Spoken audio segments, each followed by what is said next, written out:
बात यह है कि आप successfully you are riding 2 horses all together, which is very rare. You are going with pure Shastriya Sangeet, it's classical, and as well as you are working in Bollywood. So what are your feelings at the end of the day when you are performing like that? Bollywood, I'm not performing so much these days after R.D. Burman's death. But in between I kept playing like Machis. गुलजार साहब बोले थे, क्योंकि पहले गुलजार साहब के साथ मैंने काम किया था, जैसे इजाज़त, खाली हाथ शाम आई है वगैरह, तो कोई बॉलीवुड से परहेज़ नहीं कर लिया मैंने, मगर कम होता चला गया, क्योंकि बॉलीवुड में वो मज़ा अब मुझे आता नहीं जितना कि उस ज़माने के म्यूजिक एक्टरों के साथ आता था। You work with Khayyam too, no? Khayyam साहब भी सभी मुझे बुलाते थे। आरडी मेरे खास थे, मगर सभी लोग, खयाम साहब के भी बहुत यादगार हज़ारों राहें मैंने बजाया, जो मुड़ के देखी, थोड़ी सी बेवफाई। तो वो खयाम साहब बहुत सुरीले लोग थे, तो आर्टिस्टों की जो क्लासिकल आर्टिस्ट फिल्म में अपना, जैसे रईस खान साहब, शिव कुमार शर्मा जी, हरिप्रसाद चौरसिया जी, राम नारायण जी, तो सभी को बहुत, जो हमारे बुजुर्ग थे पहले से बजा रहे थे। फिर 80s में मैं आया तब भी वो लोग बजा ही रहे थे। कई गाने तो मैंने ऐसे भी बजाए जो राम नारायण जी, हरी जी मैंने एक साथ बजाया। जैसे कोई वाकया हो उसका? वाकया मैं बता रहा हूँ आपको। एक संग मेरे आजा, एक गाना था हृदयनाथ मंगेशकर जी का, उसमें रईस खान साहब और हम एक साथ बजाए थे बॉम्बे लाइव स्टूडियो में। तो उसमें बहुत रोमांचक पीस खान साहब बजाए थे, जो आज तक मेरे हृदय में, यमन कल्याण में, वो अगर आप लोग रिकॉर्डिंग सुने तो आप लोग देखेंगे कि वो गाना सितार के लिए याद किया जाएगा हरदम, रहती दुनिया तक, वो गाना रईस खान साहब के सितार के लिए याद किया। तो मदन मोहन जी के साथ उनका, हाँ, तो ये बहुत सारे, हरिप्रसाद जी के साथ मैंने बजाया गाना तेरी मेहरबानियाँ। तो उस वक्त तक रफ़ी साहब तो रहे नहीं, और वो एक यादगार गाना था, क्योंकि 2 बांसुरी, उस वक्त ट्रैक इतने बने नहीं थे, मल्टी ट्रैक था नहीं, तो 2 बांसुरी की ज़रूरत हो तो 2 बांसुरी प्लेयर बुलाए जाते थे। तो हरिप्रसाद जी मैं दोनों बैठ के एक साथ उस गाने में बजाए। वो ऐसे बहुत सारे गाने, ये अभी याद आया मुझे। और आरडी के साथ जो मेजर ट्रैक्स थे, जैसे आरडी, देखिए मैंने कभी, बनारस में मेरा जन्म हुआ जैसे कि आप लोग जानते हैं, तो शास्त्रीय संगीत का ही माहौल, 4-5 साल की उम्र से हम लोग जहाँ रहते थे हरिश्चंद्र घाट में, सोनारपुरा, तो हम लोग आर्टिस्टों के कम्युनिटी का एक हम लोग कहते हैं कि इलाका कहिए या जो एरिया, एक वो था, एक था रामापुरा और एक कबीर चौरा। तो यहाँ पे ज़्यादा महादेव गुरु जी थे, जिनसे मैं ठुमरी का मैंने तालीम लिया। तो ये सब शास्त्रीय संगीत का ही माहौल मुझे बचपन से मिला। मगर ऑल इंडिया रेडियो कंपटीशन में जब मैं फर्स्ट आया, तो पंचम दा के वहाँ तारशनाई बजाते थे टैगोर साहब। टैगोर, यस। हाँ, उनकी नज़र इंट्रोड्यूस्ड। यस। तो पहला गाना जो हिट मैंने बजाया था, सोलो पीस जो बांसुरी का, वो याद आ रही है, पुरानी जो स्टोरी लता जी का। तो उसके बाद बहुत सारे, फिर किशोरदा से बहुत प्रेरित। That was the beginning. वैसे अमर प्रेम के वक्त वो आप नहीं, अमर प्रेम थोड़ा और पहले का, मेरे से पहले का, थोड़ा पहले का। इससे एक छोटा जुड़ा हुआ सवाल, आरडी की ऐसी इंप्रेशन रही है पंचमदा की कि वो क्लासिकल में माहिर नहीं है, लेकिन उनके हम जब कंपोजिशन देखते हैं, जैसे रहना बीती जाए है, ये सब, तो is a master of this craft मुझे लगता है। तो आप उनके साथ रहे थे, तो how do you evaluate this? No, he was master of everything. अभी देखिए, तबला वो उदय महाराज जी से सीखे थे, सरोद अली अकबर खान साहब से सीखे थे, एकदम अच्छा उनका क्लासिकल का रिदम में बहुत वेरिएशंस बहुत था। बहुत सुंदर। लता जी के साथ आपका कोई? लता जी के साथ मेरा जो यादगार क्षण है बहुत सारा है, मगर जो मैंने पानी पानी रे गाने में मैंने बजाया, जिसमें गुलजार साहब मेरा नाम भी दिए थे, तो वो लाइव गा रही थी वेस्टर्न आउटडोर स्टूडियो में। बहुत अच्छे रिकॉर्डिस्ट वहाँ के थे, याद आ गई उनकी एकदम से, दमन सूद सूद साहब बोलते थे। हाँ, तो उसमें जो नैनों में क्यों भर आए, जो वो शब्द था, उसका भाव पक्ष बांसुरी में लाना था। तो कोशिश कर रहा था मैं भी, जितना मुझे मेरे अंदर भाव आ रहा था शब्दों का, शब्दों का प्रभाव पड़ रहा था मेरे वादन में। कंपोजिशन अपनी जगह है, मगर साहित्य भी कितना कभी असर करता है, क्योंकि आंखों के आंसू खारे होते हैं, तो वो खारापन, दुख का खारापन बांसुरी में आना चाहिए। तो बहुत खुश हुई थी, तो बहुत प्यार, कॉम्प्लीमेंट्स भी दिया होगा बहुत। और जमीन आसमान का तो है ही। हाँ, ऐसा समा में तो बहुत, तब घर पे भी बुलाई थी, मैं जाता था, प्रभु कुंज में रहती थी, आज भी वहीं पे वो लोग मैंने रहती हैं। बहुत सारी यादें हैं, कितना कम समय में तो बांसुरी है सर जी, माइथोलॉजिकल इंस्ट्रूमेंट है, तो उसे आप जॉर्ज हैरिसन तक ले गए, तो उस सफ़र के दौरान जो वेरिएशन, उसमें जो चेंजेस आए, जैसे कृष्णा के टाइम से आपका वो स्लोगन भी है ना, silently pray to Krishna and life will be full of happiness. Full of happiness, yes exactly. हाँ, जॉर्ज हैरिसन के पास तो गुरुजी ले गए थे, पंडित रविशंकर जी, और उनके घर में रह के यूनाइटेड किंगडम में जो उनका, तो बहुत बड़े स्टार थे, Beatles, George Harrison, Paul McCartney, ये सब। तो वो वैसे भारतीय संगीत से, क्योंकि गुरुजी से सीखते थे ना, हाँ, तो बहुत जुड़े हुए थे, बहुत अप्रिशिएट करते थे। चैंट्स ऑफ इंडिया में मैंने बजाया था उनका एक जो उनको जो उन लोगों ने श्रद्धांजलि दी थी, उसमें भी आप थे शायद? हाँ, उसमें भी था मैं। ये अनुष्का जी बजा रही थी। हाँ, उसमें नहीं था मैं तब तक अपने काम में बहुत बिजी। विश्वमोहन भट्ट जी भी थे उसमें मेरे ख्याल से, सब जो जा पाए गुरु भाई लोग, हाँ, गए, तरुणदा गए थे। मैं वो वाला तो नहीं बजा पाया था, मगर ऐसे बजाता रहा। तो उसमें चेंज क्या लाया आप इस दौरान, इसमें जो कृष्ण का है माइथोलॉजिकल है, और आप जॉर्ज हैरिसन तक ले गए? पन्ना बाबू को याद करना चाहिए, जो बांसुरी के भगवान माने जाते हैं, वही कृष्ण भगवान के बाद वही हैं। उन्होंने इसको शास्त्रीय संगीत में लाया।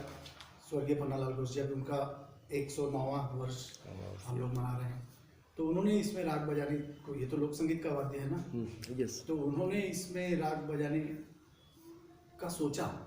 इस सोच के लिए हम सब उनके ऋणी, जितने भी संसार के बांसुरी वादक हैं।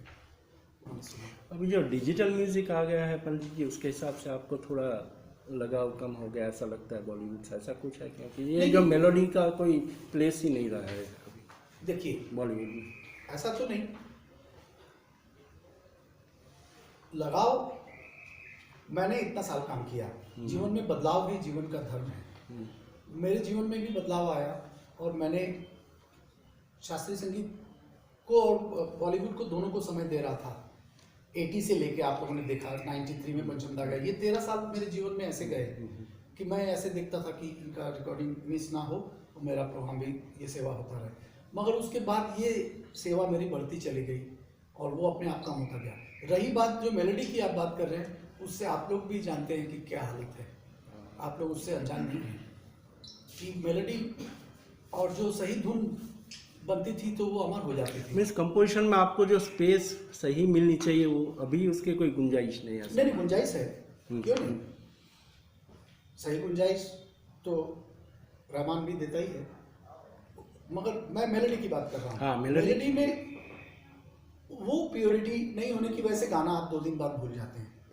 अभी भी आप अमर ब्रह्म को याद कर रहे हैं, अभी भी आप कह रहे हैं आप कटी पतंग क्या याद आ रही है अभी, अभी भी आप कह रहे हैं कि अरे वाह याद आ रही है, आपने बजाया तो याद आ रही है। ये कंपोजिशन में प्योरिटी था, ओरिजिनल थे।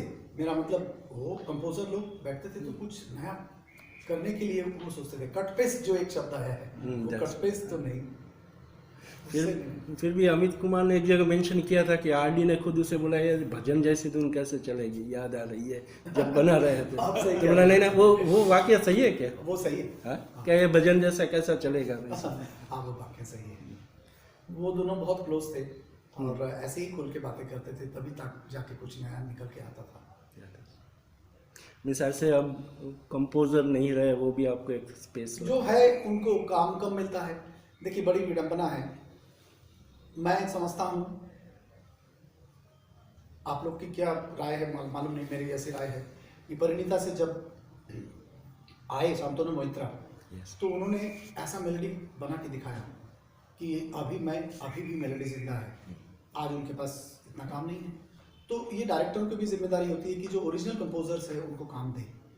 काम नहीं रहेगा तो कोई भी कलाकार कुंठाग्रस्त हो सकता है, फ्रस्ट्रेशन में जा सकता है, हताशा में जा सकता है, कोई भी कलाकार हो, किसी क्षेत्र का हो। तो शांतनु मोहित्रा जैसे लोगों का मैं फ़ैन हूँ, जिन्होंने शांतनु में मैंने इतना मेरे पास समय नहीं था क्योंकि मेरा इतना ट्रैवलिंग होता था, मगर गुलजार साहब के लिए उन्होंने रविंद्र संगीत